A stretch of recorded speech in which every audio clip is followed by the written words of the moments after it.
دنیا میں آج تقریباً 15% مسلمان شیعہ مسلک سے تعلق رکھتے ہیں اور انہیں شیعہ مسلمان کہا جاتا ہے۔ لفظ شیعہ شیعت علی سے نکلا ہے، جس کا مطلب ہے علی کے پیروکار۔ یہ اصطلاح پہلی بار حضرت محمد صلی اللہ علیہ وآلہ وسلم کی زندگی میں استعمال ہوئی۔ آج یہ لفظ ان مسلمانوں کے لیے استعمال ہوتا ہے جو یہ عقیدہ رکھتے ہیں کہ حضرت محمد صلی اللہ علیہ وآلہ وسلم کی وفات کے بعد ان کے حقیقی جانشین امام علی ابن ابی طالب ہیں، جو کہ نبی کریم صلی اللہ علیہ وآلہ وسلم کے چچا زاد بھائی اور داماد تھے۔ شیعہ ایران اور عراق جیسے ممالک میں اکثریت میں موجود ہیں، جبکہ دیگر مسلمان ممالک میں بھی ان کی قابل ذکر اقلیت موجود ہے۔ تاہم بقیہ 85% مسلمان سنی مسلک سے تعلق رکھتے ہیں، جو کہ عمومی طور پر اسلام کا بڑا گروہ سمجھا جاتا ہے۔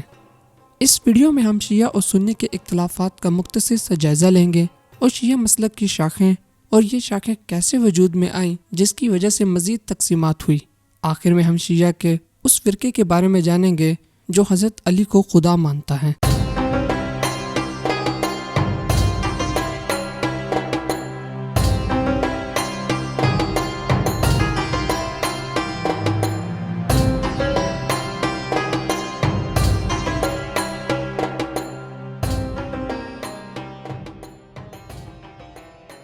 ہم سنی مسلک کی شاخوں کے بارے میں پہلے سے ہی ایک ویڈیو بنا چکے ہیں، اگر آپ وہ دیکھنا چاہتے ہیں تو لنک نیچے ڈسکرپشن میں موجود ہے۔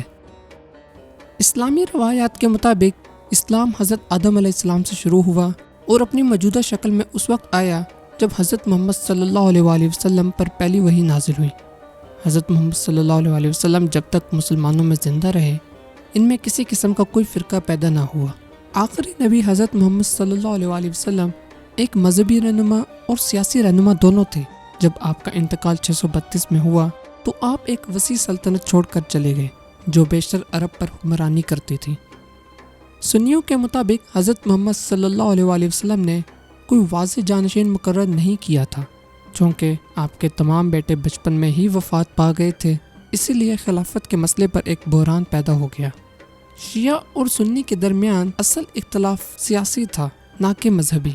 اس فرق کے ابتدائی دور کی تاریخ سمجھانے کے لیے میں رویل فیملی ٹری چارٹ کا استعمال کروں گا۔ آپ صلی اللہ علیہ وسلم کی وفات کے بعد کے انتشار میں آپ کے قریبی دوست اور سسر ابو بکر کو خلیفہ منتخب کیا گیا، جس کا مطلب ہے جانشین۔ حضرت علی جو آپ کے قریبی مرد رشتہ دار تھے، ان کو خلافت سے دور رکھا گیا۔ حضرت علی نبی کریم صلی اللہ علیہ وآلہ وسلم کے چچا زاد بھائی تھے اور آپ کی بیٹی حضرت فاطمہ سے ان کی شادی بھی ہوئی تھی، اس لیے بہت سے مسلمانوں کا خیال تھا کہ حضرت علی خلافت کے زیادہ مستحق ہیں۔ شیعہ کئی صحابہ کو حضرت علی کے مخالف اور ظالم سمجھتے ہیں، اس لیے وہ زیادہ تر اماموں پر بھروسہ کرتے ہیں۔ اس سیاق میں امام کا مطلب رہنما یا ہدایت کرنے والا ہے۔ اماموں کے علاوہ شیعہ بھی حدیثوں کی پیروی کرتے ہیں، لیکن صرف ان حدیثوں کی جو ان صحابہ سے روایت کی گئی ہیں جو حضرت علی کے ساتھ تھے۔ سنیوں کے بھی امام ہوتے ہیں، لیکن سنیوں کے نزدیک امام کوئی بھی شخص ہو سکتا ہے جس نے قرآن اور حدیث کا گہرا مطالعہ کیا ہو اور اسلام میں اہم خدمات انجام دی ہوں۔ لیکن شیعوں کے لیے امام صرف نبی کریم صلی اللہ علیہ وآلہ وسلم کی اولاد میں سے ہونا چاہیے۔ نیز سنی مانتے ہیں امام غلط یا خطا کار ہو سکتا ہے، لیکن شیعہ مانتے ہیں امام معصوم ہوتے ہیں۔ ہم شیعہ اماموں کے شجرے کے بارے میں پہلے سے ہی ایک ویڈیو بنا چکے ہیں جن میں شیعہ اماموں کا شجرہ اور ان کی زندگی کے بارے میں بتایا گیا ہے۔ اگر آپ وہ ویڈیو دیکھنا چاہتے ہیں تو لنک نیچے ڈسکرپشن میں موجود ہے۔ حضرت علی جو پہلے امام تھے، نبی کریم صلی اللہ علیہ وآلہ وسلم اور امام علی دونوں ہاشم کی نسل سے ہیں جو ان کے پردادا تھے۔ اسی وجہ سے نبی کریم صلی اللہ علیہ وآلہ وسلم کے خاندان کو ہاشمی کہا جاتا ہے۔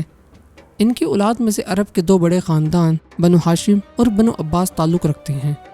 امام علی کی حضرت فاطمہ سے شادی ہوئی جن سے ان کے دو بیٹے تھے، حسن اور حسین۔ امام علی کو 3 مرتبہ خلافت کے لیے نظر انداز کیا گیا۔ تیسرے خلیفہ عثمان ابن عفان کی شہادت کے بعد پہلا فتنہ شروع ہوا اور مسلمانوں میں خانہ جنگی شروع ہو گئی۔ اس صورتحال میں مسلمانوں نے علی ابن ابی طالب کو چوتھا خلیفہ منتخب کیا، جس کی مخالفت بنو امیہ سے معاویہ بن ابی سفیان نے کی۔ ان کی خلافت کا دور معاویہ کے ساتھ ایک خانہ جنگی سے متاثر ہوا۔ امام علی 661 میں شہید ہوئے اور ان کے بعد ان کے بڑے بیٹے حسن دوسرے امام بنے۔ اگرچہ کچھ لوگوں نے انہیں اگلے خلیفہ کے طور پر تسلیم کیا، لیکن امام حسن نے خود خلافت کا عہدہ چھوڑ دیا اور خانہ جنگی کو ختم کرنے کے لیے معاویہ کو خلیفہ تسلیم کرنے کے لیے بنو امیہ سے معاہدہ کر لیا۔ اس کے نتیجے میں بنو امیہ کا دور حکومت شروع ہوا۔ اس کے بعد وہ زیادہ تر عوامی زندگی سے دور ہو گئے، یہاں تک کہ انہیں 670 میں زہر دے کر شہید کر دیا گیا۔ شیعوں کا عقیدہ ہے کہ یہ زہر انہیں معاویہ بن ابی سفیان نے دیا تھا۔ ان کے بعد ان کے چھوٹے بھائی الحسین تیسرے امام بنے۔ معاویہ نے اپنے بیٹے یزید کو اپنا جانشین مقرر کیا، جو کہ خلیفہ کی پہلی وراثتی تقرری تھی۔ یہ اقدام انتہائی غیر اسلامی سمجھا گیا، کیونکہ اس کے نتیجے میں ایک رسمی سلطنت اموی سلطنت کی بنیاد رکھی گئی۔ امام حسین نے معاویہ کے بیٹے یزید کی بیعت کرنے سے انکار کر دیا۔ نتیجتاً 680 عیسوی میں امام حسین اور ان کے خاندان کو کربلا کی جنگ میں شہید کر دیا گیا، اور یہ واقعہ آج پوری اسلامی دنیا میں غم سے منایا جاتا ہے، اور امام حسین کو ایک عظیم معصوم شہید کے طور پر خراج عقیدت پیش کیا جاتا ہے۔ امام حسین ان اماموں میں سے آخری امام ہیں جنہیں تمام شیعہ امام سمجھتے ہیں۔ محمد ابن الحنفیہ کا نام شیعہ امامت کی تاریخ میں اس وقت اہمیت اختیار کرتا ہے جب کربلا کے بعد بعض شیعہ گروہ نے انہیں امام تسلیم کیا۔ اس گروہ نے محمد ابن الحنفیہ کو امامت کا حقدار سمجھا، کیونکہ وہ امام علی کے بیٹے تھے، گو کہ ان کی والدہ حضرت فاطمہ نہیں تھیں۔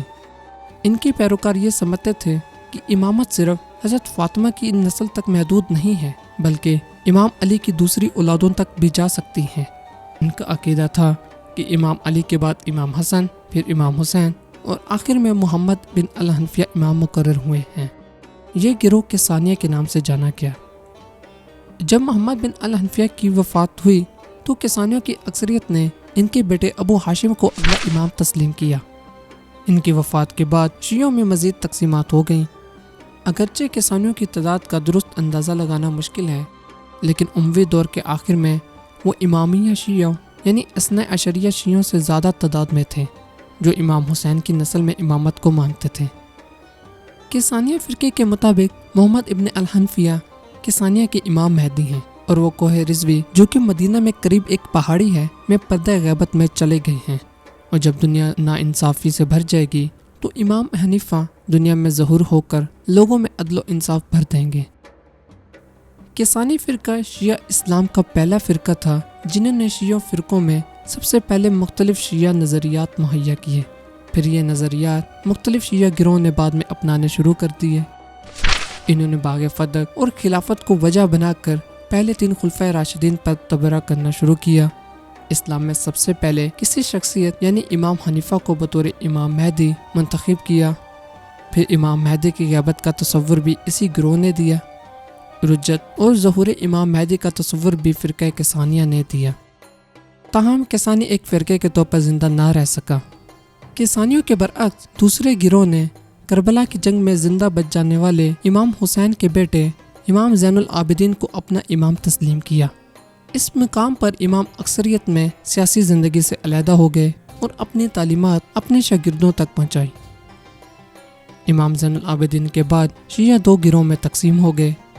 یہاں پہلا گروہ زیدی شیعہ ہے۔ وہ امام زین العابدین کے بیٹے زید کو 5واں امام سمجھتے ہیں۔ امام زید نے اموی خلافت کے خلاف بغاوت کی اور انہیں شہید کر دیا گیا، مگر انہیں زیدی شیعوں کے نزدیک آج بھی ایک جائز خلیفہ سمجھا جاتا ہے۔ زید ایک جنگجو جو 12 اماموں کے برعکس پرسکون سے صبر اور تعلیم کی زندگی گزارنے کے بجائے اموی خلافت کا خاتمہ کرنا چاہتے تھے۔ حقیقت میں آج بھی آپ زیدیوں میں حق کے لیے لڑنے کا یہ جذبہ دیکھ سکتے ہیں۔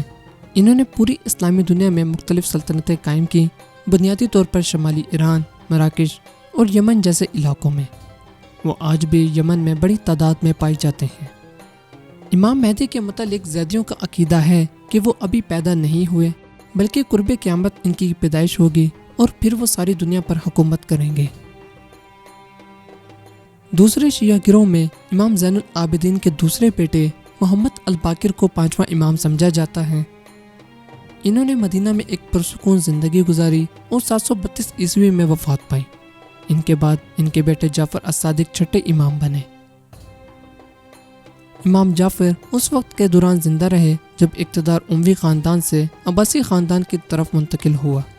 اور یہ وہ دور بھی تھا کہ جب مختلف سنی مکاتب فقہ نے ترقی کی، نتیجتاً انہوں نے اپنا ایک فقہ تیار کیا جسے جعفری فقہ کہا جاتا ہے۔ یہ کہنا غلط نہیں ہوگا کہ جعفر الصادق امام حسین کے بعد سب سے زیادہ با اثر امام تھے۔ اس کی وجہ یہ ہے کہ نہ صرف زیادہ تر شیعہ ان کے فقہ کے قوانین کی پیروی کرتے ہیں، بلکہ وہ سنیوں میں بھی عزت و احترام کے حامل ہیں۔ وہ دو سنی مکاتب فقہ کے بانیوں یعنی امام ابو حنیفہ اور امام مالک ابن انس کے بھی استاد تھے۔ ان کے بہت سے پیروکاروں نے اپنے اپنے صوفی احکامات کی بنیاد رکھی۔ ان کی وفات 765 عیسوی میں ہوئی۔ امام جعفر الصادق کی موت نے بہت سے فرقے پیدا کیے۔ کہا جاتا ہے کہ انہوں نے اپنی زندگی میں ہی اپنے بیٹے اسماعیل کو اپنا جانشین قرار دیا تھا، تاہم اسماعیل انتقال کر گئے۔ اس وجہ سے جانشینی کے بارے میں سوال اٹھایا گیا۔ بہت سے لوگوں کا خیال تھا کہ جانشین اب ان کے دوسرے بیٹے موسیٰ کو ہونا چاہیے، لیکن دوسروں کا خیال تھا کہ امام معصوم ہیں، اس لیے جانشینی اسماعیل سے اسماعیل کی اولاد میں منتقل ہونی چاہیے۔ جو لوگ موسیٰ کی پیروی کرتے تھے انہیں 12 اماموں کے پیروکار یا اثنا عشریہ کے نام سے جانا گیا، جبکہ اسماعیل اور ان کے بیٹے محمد کے پیروکاروں کو اسماعیلیوں کے نام سے جانا جاتا ہے۔ کچھ لوگوں نے امام جعفر الصادق کے دوسرے بڑے بیٹے عبداللہ الافتاح کی امامت کو قبول کیا۔ ان پیروکاروں کو فتیہ کہا جاتا تھا۔ عبداللہ الافتاح نے اپنے والد کے بعد امامت کا دعویٰ کیا۔ ان کے پیروکار ایک حدیث کا حوالہ دیتے تھے جس میں کہا گیا تھا کہ امامت امام کے سب سے بڑے بیٹے کے ذریعے منتقل ہونی چاہیے، تاہم ان کی امامت کے حق پر اختلافات تھے اور مختلف روایات کے مطابق یا تو وہ اپنے والد کی وفات کے 70 دن کے اندر وفات پا گئے یا پھر وہ امامت کے لیے مناسب اہلیت نہیں رکھتے تھے۔ ان کے پیروکاروں کا ماننا تھا کہ عبداللہ بے اولاد فوت ہوئے اور ان کی وفات کے بعد ان کے زیادہ تر پیروکاروں نے ان کے بھائی موسیٰ الکاظم کی امامت کو قبول کیا، لیکن کچھ فتحی پیروکار عبداللہ الافتاح کو 7واں امام اور موسیٰ الکاظم کو 8واں امام مانتے تھے، جبکہ بعض پیروکاروں کا خیال تھا کہ عبداللہ الافتاح کی وفات کے بعد امامت کا سلسلہ ختم ہو چکا ہے۔ ایک اور گروہ نے عبداللہ الافتاح کے لیے ایک بیٹے محمد ابن عبداللہ الافتاح کا تصور گھڑا، کیونکہ ان کا عقیدہ تھا کہ امامت ہمیشہ والد سے بیٹے میں ہی منتقل ہوتی ہے، نہ کہ بھائی سے بھائی کو۔ اس گروہ کا یہ بھی دعویٰ تھا کہ محمد ابن عبداللہ ہی مہدی موعود ہیں۔ فتیہ شیعہ اسلام کی یہ شاخ اب ختم ہو چکی ہے۔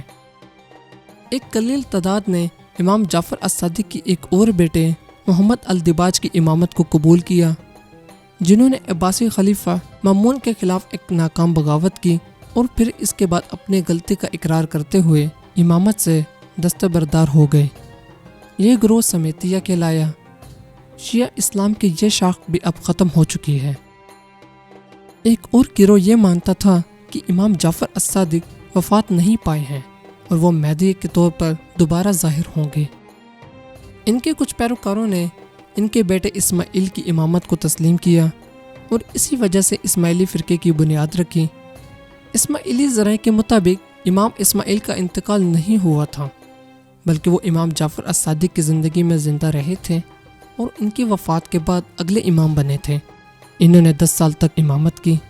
بہرحال خود اسماعیلی بھی کئی چھوٹے فرقوں میں تقسیم ہو گئے۔ ایک گروہ کا ماننا تھا کہ اسماعیل کے بیٹے محمد ابن اسماعیل کے ساتھ امامت ختم ہو چکی ہے اور وہ صرف 7 اماموں پر ایمان رکھتے ہیں، اسی لیے انہیں 7 امامی سیونز یا سبیہ کہا جاتا ہے۔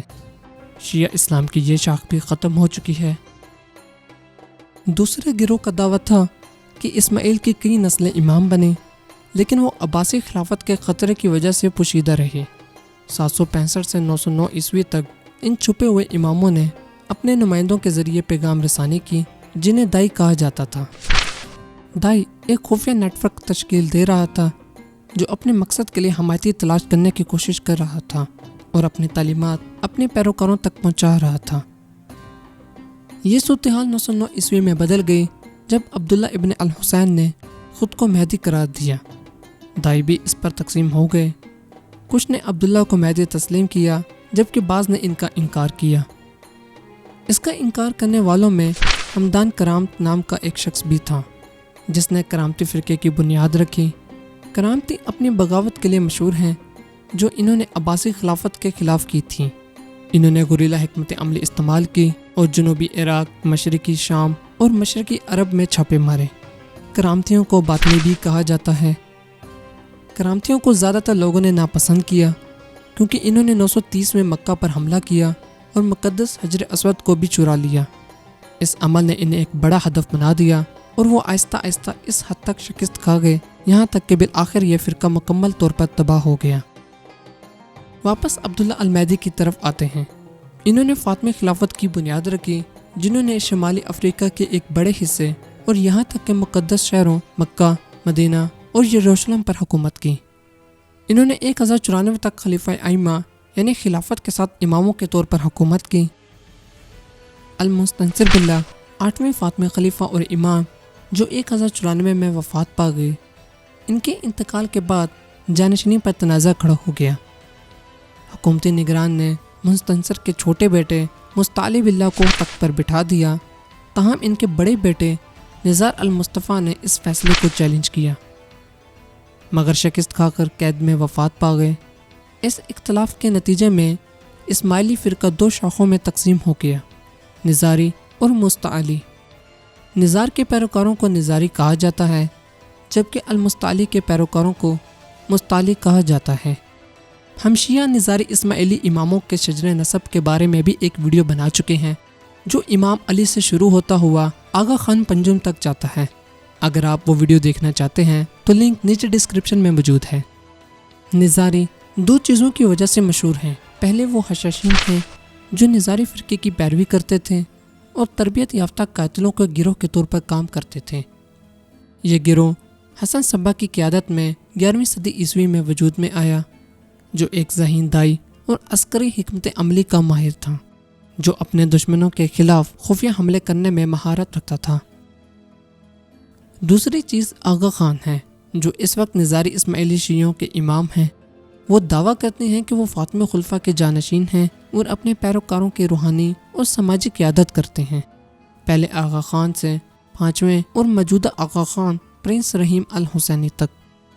امام مہدی کے متعلق نزاری اسماعیلیوں کی معلومات کافی خفیہ ہے، تاہم محققین کے نزدیک ان میں سے کچھ لوگ امام مہدی امام اسماعیل کے بیٹے امام محمد المختوم کو مانتے ہیں، جبکہ کچھ لوگ فاطمی خلافت کے پہلے خلیفہ عبداللہ المہدی کو امام مہدی مانتے ہیں۔ جب 20ویں اسماعیلی امام اور فاطمی خلیفہ الامر بحاکم اللہ 1130 عیسوی میں وفات پا گئے تو ان کے نومولود بیٹے ابو القاسم الطیب کو 21واں امام مقرر کیا گیا۔ وہ خلیفہ امر کے اکلوتے بیٹے تھے۔ اس کے بعد خلافت کے لیے جو اقتدار کی کشمکش شروع ہوئی، اس میں الطیب غائب ہو گئے۔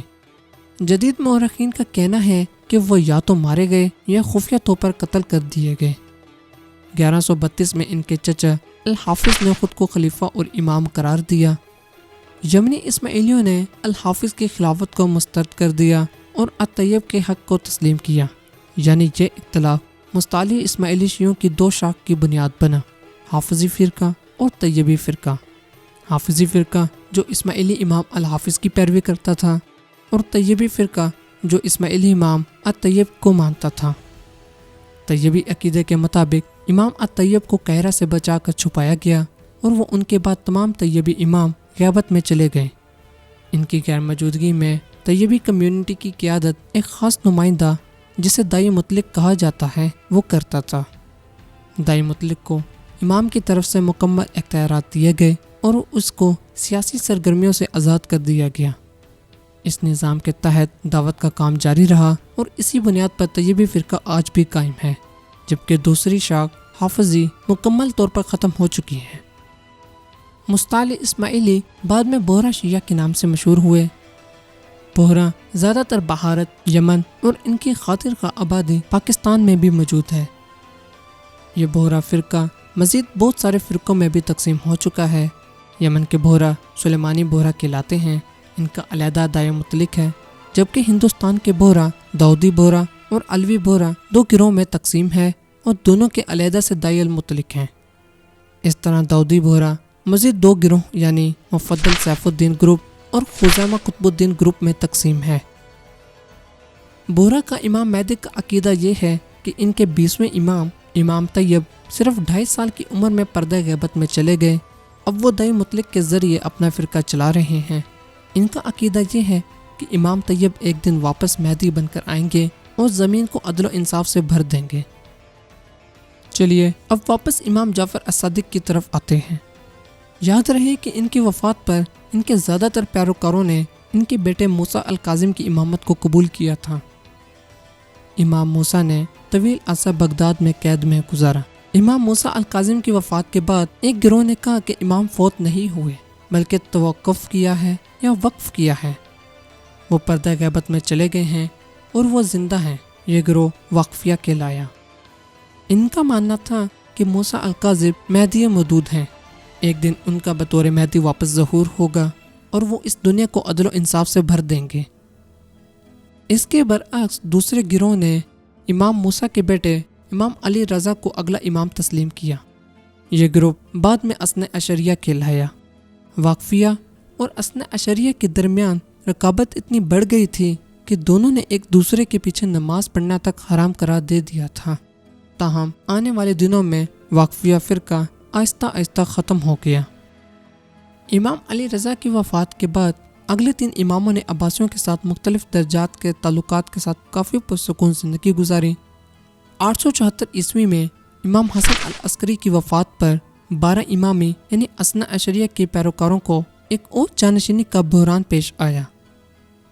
12 امامی یعنی اثنا عشریہ کے پیروکار ایک خفیہ بچے امام حسن العسکری کے وارث محمد پر یقین رکھتے تھے جسے بعد میں محمد المہدی کے نام سے جانا گیا. تاہم کہا جاتا ہے کہ وہ اپنی پوری زندگی غائب میں رہے اور صرف عوامی طور پر دوسروں کے ذریعے رابطہ کرتے رہے. اسی وجہ سے انہیں امام غائب بھی کہا جاتا ہے اور امام محمد اصل میں امام زمانہ اور مہدی مودود ہیں. کچھ شیعہ حضرات ان کے بارے میں یہ بھی گمان کرتے ہیں کہ وہ عراق کے شہر سامرا کے قریب پہاڑیوں کی غار میں روح پوش ہو چکے ہیں. وہ اب بھی دنیا میں نظر رکھے ہوئے ہیں. جب یہ دنیا ظلم و ستم اور ناانصافی سے بھر جائے گی تو امام زمانہ امام محمد مہدی کا ظہور ہوگا اور پھر سے اس دنیا میں شیعہ امامت کا نفاذ کریں گے اور دنیا کو امن و ایمان سے بھر دیں گے. شیعہ فقہ جعفریہ امام مہدی کی جگہ اس وقت شیعہ مراجع اور آیت اللہ جیسا کہ ایران کے آیت اللہ علی خامنائی اور عراق کے آیت اللہ علی سستانی شیعہ دنیا میں امام مہدی کے نائبین تصور کیے جاتے ہیں. شیعہ فرقہ اثنا عشریہ بھی بہت سے گروہ میں تقسیم ہو گیا. ان میں نمایاں اخباری، اصولی اور تیسرے غلات گروہ ہیں. اخباری شیعہ یہ وہ لوگ ہیں جو قرآن و حدیث اور 12 اماموں کی تقلید کرتے ہیں لیکن آیت اللہ خامنائی کو نہیں مانتے. شیعہ دنیا میں یہ لوگ غیر مقلد یا شیعہ اہل حدیث بھی کہلاتے ہیں. یہ زیادہ تر بحرین میں آباد ہیں. اصولی شیعہ یہ فرقہ اکثریت میں موجود ہے. یہ علماء اور مجتہدین کی تقلید کرتا ہے. ان کے زیادہ تر اکثریت ایران، عراق، پاکستان اور بھارت میں موجود ہے. اور تیسرا گروہ غلات گروہ ہیں. غلات گروہ میں وہ فرقے شامل ہیں جو کہ امام علی کو نعوذ باللہ خدا کا درجہ دیتے ہیں یا خدا کا مظہر اور اوتار سمجھتے ہیں. اور اس کے ساتھ ساتھ یہ لوگ امام علی کو حضرت محمد صلی اللہ علیہ وسلم کے برابر یا اس سے بھی زیادہ درجہ دیتے ہیں. اس وجہ سے فقہ جعفریہ بھی انہیں غلات کا نام دیتے ہیں. غلات گروہ میں ایک گروہ نصیری بھی شامل ہے جس کی تشکیل امام حسن العسکری کے ایک شاگرد ابن نصیر نے دی. ابن نصیر کا دعویٰ تھا کہ وہ خود امام غائب کے نمائندے ہیں اور وہ اسی لیے مرکزی 12 امام شیعہ گروہ سے علیحدہ ہو گئے اور 12 امام شیعہ علماء نے انہیں خارج کر دیا اور اسی وجہ سے انہوں نے علوی فرقے کی بنیاد رکھی جسے نصیری فرقہ بھی کہا جاتا ہے جو کہ شیعوں کا ایک بہت خفیہ فرقہ ہے اور زیادہ تر شام میں ہی پایا جاتا ہے. یہ شیعہ اسلام کے کچھ بڑے فرقے ہیں اور شیعہ اسلام کے 2 ایسے گروہ بھی ہیں جو شیعہ اسلام سے نکلے ہیں لیکن اب خود کو مسلمان نہیں مانتے. پہلا گروہ دروز ہے جو کافی خفیہ ہے. یہ 2 آدمیوں حمزہ ابن علی اور محمد الدرازی سے شروع ہوا. فاطمی سلطنت کے 6 حکمران اور اسماعیلی شیعوں کے 16ویں امام الحاکم بامر اللہ ایک رات اچانک غائب ہو گئے. اس کے بعد اسماعیلیوں کا ایک گروہ دروزی نے انہیں امام مہدی، نبی اور حتیٰ کہ خدا کا اوتار سمجھنا شروع کر دیا اور آج ایک علیحدہ مذہب دروزی کہلاتے ہیں۔ یہ لوگ آج بھی شام، لبنان اور اسرائیل میں آباد ہیں اور اپنی تعلیمات انتہائی خفیہ رکھتے ہیں۔ ان کے مطابق ان کے امام الحاکم بامر اللہ ایک دن امام مہدی بن کر چین سے نمودار ہوں گے اور دنیا میں انصاف بھر دیں گے۔ یہ لوگ اپنے آپ کو مسلمان کہلوانا پسند نہیں کرتے بلکہ اپنے آپ کو دروزی کہلواتے ہیں۔ ایک اور حالیہ مذہب جو شیعہ اسلام سے نکلا ہے بہائیت ہے۔ اس کا آغاز سید علی محمد شیرازی نامی ایک شخص سے ہوا جس نے خود کو 12 امام کے پوشیدہ امام کا دروازہ قرار دیا، لہٰذا انہوں نے باب کا لقب اختیار کیا جس کا مطلب ہے دروازہ۔ بالآخر ان کے دعوے اتنے بڑھ گئے کہ انہوں نے خود کو نبی اور حتیٰ کہ خدا کا مظہر بھی قرار دیا۔ اسے ایرانی حکومت نے پھانسی دے دی، لیکن باب نے ایک مہدی کے ظہور کی پیشگوئی کی تھی جس کا دعویٰ اس کے ایک شاگرد بہاء اللہ نے پورا کیا اور بہائیت کے نام سے ان سے منسوب ہے۔ انہیں اس مذہب کا بانی مانا جاتا ہے۔ اس نے کئی سال جلا وطنی میں لوگوں کی تبلیغ کرنے اور پیروکار حاصل کرنے میں گزارے۔ 1892 عیسوی میں ان کی وفات ہوئی، جس کے بعد ان کے بڑے بیٹے عبدالبہا نے اس گروپ کی قیادت سنبھالی۔ آج کل بہائی مذہب کا سپریم ادارہ 9 رکنی پر مشتمل یونیورسل ہاؤس آف جسٹس ہے جو حیفا، اسرائیل میں واقع ہے۔ تو ویورز، یہ تھے شیعہ مسلک کے اہم فرقے۔ ان میں سے کچھ فرقے تو آج موجود ہیں، لیکن کچھ فرقے ایسے ہیں جو وقت کے ساتھ ختم ہو گئے، اور کچھ فرقوں کا ذکر نہیں کیا گیا کیونکہ وہ اقلیت میں موجود تھے اور وہ وقت کے ساتھ ختم ہو گئے۔ ویڈیو اچھی لگی ہو تو لائک کریں اور شیئر کریں، اور نیچے کمنٹس کر کے اپنے قیمتی رائے کا اظہار ضرور کریں۔ سنی مسلک کی تمام شاخوں کے بارے میں جاننے کے لیے، اور وہ ایسی کون سی شاخ ہے جو کسی امام کو نہیں مانتی، اس کے بارے میں جاننے کے لیے اسکرین پر دی گئی ویڈیو پر کلک کریں۔ پہلے خلیفہ حضرت ابوبکر صدیق کا شجرہ نسب اور ان کی اولاد کا امام جعفر الصادق سے تعلق کیسے بنا، اس کے بارے میں جاننے کے لیے اسکرین پر دی گئی ویڈیو پر کلک کریں۔ شکریہ۔